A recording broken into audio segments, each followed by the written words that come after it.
Olha só, o adeus do covarde. Qual será a estratégia do Lula quando ele está ventilando nos bastidores que ele vai desistir da campanha? O Lula sabe que ele já era. Olha a notícia que acaba de sair, preste bem atenção, a Revista Oeste traz. No Rio Grande do Sul, Flávio Bolsonaro vence Lula nos 2 turnos.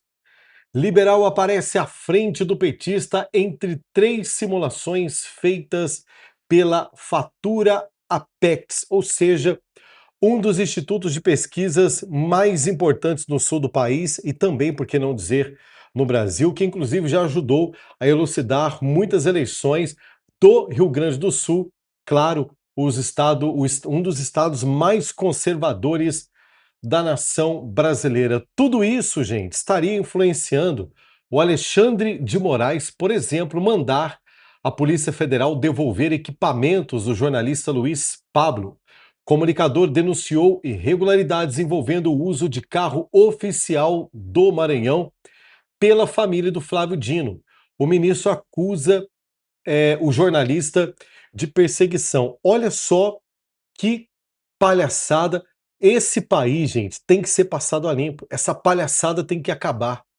O Alexandre de Moraes mandou prender os equipamentos do jornalista, porque o jornalista denunciou que a família do Flávio Dino estaria usando o carro público, dinheiro do povo, né, fazendo a farra lá no Maranhão, às custas do erário público, e o jornalista que tem suas coisas presas. Não é o Flávio Dino que foi investigado, ok? São os equipamentos do jornalista que são presos. Agora, por que será que mandou prender? Será que é porque ele tinha medo de que existiam provas de que a família do Flávio Dino estaria deitando e rolando às custas do povo brasileiro?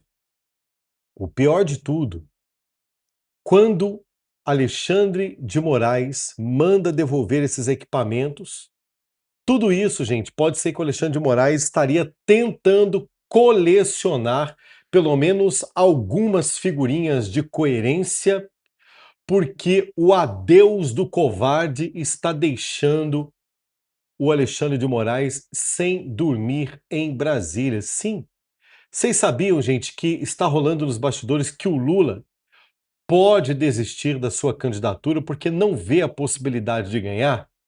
Primeiro que o Flávio Bolsonaro está disparado em todas as pesquisas eleitorais pelo Brasil todo. E para você ter uma ideia, no Rio Grande do Sul, tanto no primeiro quanto no segundo turno, o Lula perde de lavada. Isso é inédito na história das eleições. O Alexandre de Moraes desesperado porque sabe que se o Flávio Bolsonaro entra como presidente da República, bem votado do jeito que tudo está levando a crer que ele será, inclusive por muitas pessoas que não votavam no presidente Bolsonaro. Isso é um fato, gente. Muitas pessoas não votavam no Bolsonaro. Muitas pessoas votaram em outros candidatos que eles chamaram de terceira via, porque acreditavam que não queria o extremo nem da esquerda nem da direita. Essa turma tudo está indo para o lado do Flávio Bolsonaro, enfraquecendo o Lula, que nadava de braçada pela esquerda, e seus candidatos que vinham para rachar. Se você piscou entre ontem e hoje, o movimento das peças do tabuleiro, eles mudaram. O homem que se dizia a única salvação da esquerda começou a dar sinais de que a bateria acabou. E não é por falta de vontade de poder, por sede de poder, porque o narcisismo ali bate forte, bate no teto do coração do Lula, mas por puro medo de passar o maior vexame da história, está dizendo aqui um dos jornais mais importantes do Brasil, o Brasil Agro, né, que acompanha toda a tendência política no Brasil, aonde o agro brasileiro fica de olho para poder entender até onde pode se acreditar no Brasil ou não, até onde o agro continua sendo importante nesse jogo todo ou não. Especialistas do agronegócio estão chamando o Lula de o maior covarde da história. Ele botou Alexandre de Moraes para trabalhar para ele, Ele colocou o Flávio Dino para trabalhar para ele. Ele colocou a Procuradoria-Geral da República para trabalhar para ele, a AGU, através do Jorge Messias, para trabalhar para ele, as duas casas legislativas colocou para trabalhar para ele, claro, com o impulsionamento do Alexandre de Moraes, botando para quebrar em cima do Hugo Mota e em cima do Davi Alcolumbre com processos que podem colocá-los na cadeia. Ele colocou o Centrão para trabalhar para ele através né, do fundo partidário, né, aliás, daquele dinheiro todo que fica à disposição, que eu esqueci como é que chama o nome agora, daquele recurso, que só esse mês agora ele vai gastar mais de 700 milhões de reais, emendas parlamentares, esse é o nome. Colocou a Globo para trabalhar para ele, mas a Globo já está vazando, hein? A Globo já está vazando e está deixando todo o sistema nas mãos. Isso poderia estar refletindo a essa flexibilidade do Alexandre de Moraes. Vejam só vocês, hein? De mandar devolver equipamentos de um jornalista em menos de 2 meses, que esse jornalista está sendo acusado pelo Flávio Dino de perseguição, ou seja, falou para o Flávio Dino o seguinte: a partir de agora, meu amigo, cuida de você porque eu vou cuidar de mim.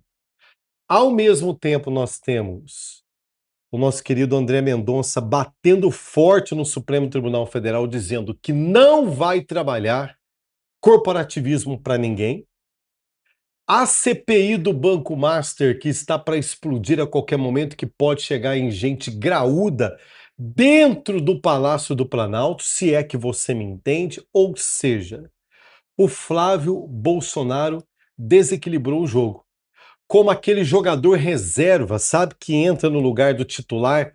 E muitas vezes a torcida não acha isso muito bom, mas desequilibra o jogo aos 45 minutos do segundo tempo, quando sai de maca o nosso jogador principal, o Jair Bolsonaro, e entra o Flávio Bolsonaro, sujeito que ninguém dava absolutamente nada para ele, um sujeito que foi capaz, gente, de expor até o lado corrupto da direita fraudulenta, como, por exemplo, segura aí, lideranças evangélicas de direita, como, por exemplo, a do Samuel Ferreira, da Igreja Assembleia de Deus do Brás, né? Suposto conservador de direita, suposto direitista, não vai apoiar o Flávio Bolsonaro, mas vai apoiar o Caiado. Só faltava o bispo Samuel Ferreira apoiar o Lula, né? Porque não faltava mais nada, né? Dessa turma aí. Então o que está acontecendo? O Flávio Bolsonaro está conseguindo separar joio do trigo até mesmo dentro da direita. Daqueles que nós achávamos que era do lado do povo, que eram do lado da liberdade de expressão e que eram de direita conservadores de verdade, mas que não, que estão defendendo o seu próprio umbigo. A bem da verdade, querido brasileiro, você que me escuta neste canal, Flávio Bolsonaro tem absolutamente tudo para ser o presidente do Brasil.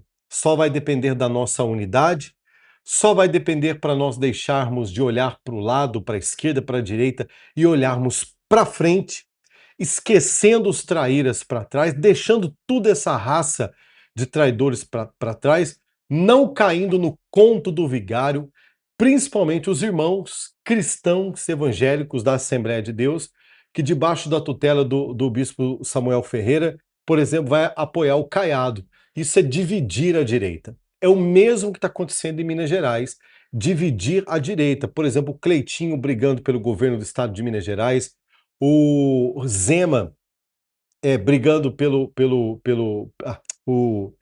o Simões, né, brigando pelo governo do estado de Minas Gerais, ou seja, tinha que deixar só um candidato, né? Porque o Rodrigo Pacheco, lamentavelmente, eu não sei se é mentira dos institutos de pesquisa ou se de fato Minas Gerais, tradicionalmente, assim como São Paulo, tem o dom de votar em sujeitos de esquerda, em traidores da pátria. Por incrível que pareça, o Rodrigo Pacheco lidera as pesquisas em Minas Gerais como o candidato de direita, o candidato que representa a esquerda para assumir o governo do poderoso estado de Minas Gerais. E isso nós mineiros temos o Simões, Matheus Simões, que foi vice do Zema, e um camarada espetacular, técnico, inteligente, brigão no melhor dos sentidos, conhece Minas Gerais. Por exemplo, está fazendo o gabinete itinerante do governador, visitando toda Minas Gerais, e aonde ele chega, ele transforma momentaneamente cidades estratégicas de Minas Gerais para se tornar capital de Minas, enquanto ele está trabalhando pelo Estado, acompanhando de perto as demandas do Estado. Por exemplo, Poços de Caldas, que é a minha cidade no dia de hoje, lá no sul de Minas Gerais, hoje é a capital provisória de Minas Gerais, onde o Matheus Simões está lá. Então nós temos muita gente boa, mas nós temos um cara para jogar a bola para ele, para que ele faça o gol. Senão vai ficar difícil. No caso, Minas Gerais é o Matheus Simões. Para presidente da República não é Caiado, não é Zema, não é, gente, é o Flávio Bolsonaro. Então não caia no conto do vigário de absolutamente ninguém, porque a esquerda vem forte aí. Vem despejando milhões, vem com todo tipo de manobra e falcatrua que vocês já conhecem no sistema. Vai emplacar um novo ministro tirano do Supremo Tribunal Federal agora, que é o Jorge Messias. Eu não tenho dúvida nenhuma que ele vai ser sabatinado e vai ser ministro. Esquece esse negócio de que não vai. Poxa, nós ficamos com esperança que o Dino não entrava. O Dino entrou, meu amigo. Tá lá, como ministro do Supremo. Depois ficamos com a esperança, não, o Zanin seria muita cara de pau de Brasília voltar para o ministro Zanin entrar. Entrou. Você acha que o Messias aí não vai entrar? Claro que vai. Só que os caras vão ficar grande na estrutura, na máquina de Estado, mas nós vamos emplacar o nosso presidente da República, se Deus quiser, para poder ajudar o Brasil. Comenta aí o que você acha disso, tudo que nós comentamos aqui. Dê o seu like, ele é muito importante. Inscreva-se no canal ativando o sininho das notificações.